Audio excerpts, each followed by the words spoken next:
Não pode tomar. Porra. Aqui não. De novo. Cadê esse aí?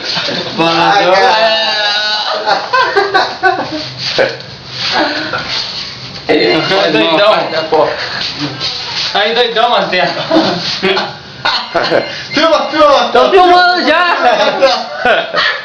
Tô filmando! Chapei o corpo, não pode.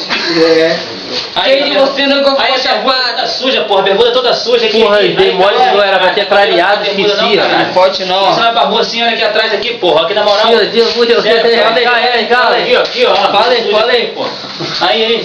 Sujou a bermuda, cara. Esqueci de clarear, rapaz. Tu não pode abusar. Quando for botar na televisão, clareia Como depois. você vai pra rua com essa bermuda suja? Eu tô tranquilo, irmão. Eu tô tranquilo. Banqueira é você. Banqueira é você, pô.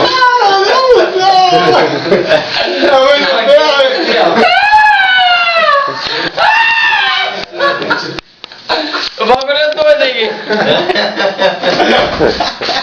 Ele pode não, velho.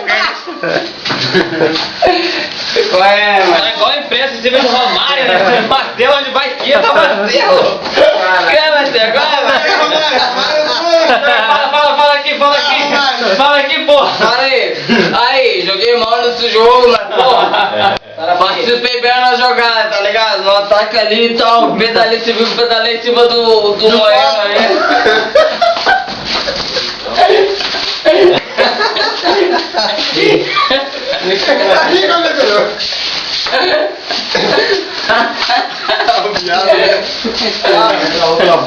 É muita cachaça nesse sangue, rapaz. Tô muito bêbado, cara. Fala aí, vai, cagar na minha cara. Uma aqui, Ai, Marcelo, chama ele aqui. Ai, quebrar aí, para aqui! Vem cá. Mas na moral, entrevista com a Marcelo ali. Fala aí. Não, pô, mas deixa que eu seguro, pô. Só entrevista. Fala pra Marcelo lá. Fala. É 5.1. Olha, Amarelo.